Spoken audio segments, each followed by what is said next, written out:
జీవితాన్ని, మీ సమయాన్ని, దేవుడు మీకు ఉద్దేశించిన భవిష్యత్తుని, జీవితాన్ని దొంగలించడానికి అపవాది చాలాసార్లు మనని పాపంలో పడేయడంట, లేకపోతే పెద్ద ప్రయత్నాలు చేయడంట, జస్ట్ డిస్ట్రాక్ట్ చేస్తాడంట.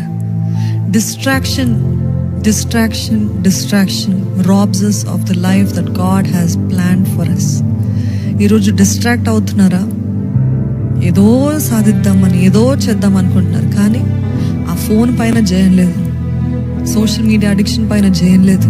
ఎన్నో గంటలు, ఎన్నో రోజులు అలాగా వృధా పరుస్తూ దేవుడు ఉద్దేశించిన తలంపులు నెరవేర్చకుండా ఎంతకాలము? దేవుడు ఈ రోజు మీ గూర్చి లెక్క అడిగితే చెప్పగలుగుతారు, నేను పొద్దునుండి ఫోన్ పైన ఉన్నాను, ఏం చేస్తావు? ఏం చేయలేదు, అట్లే పడక పైన పడుకున్నాను, అట్లే చేతిలో ఫోన్లోనే టైం అంతా వేస్ట్ చేస్తాను.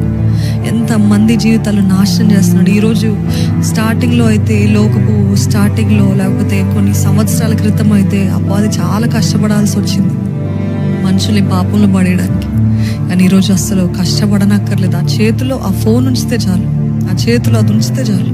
It's so easy. His work has become so much simpler.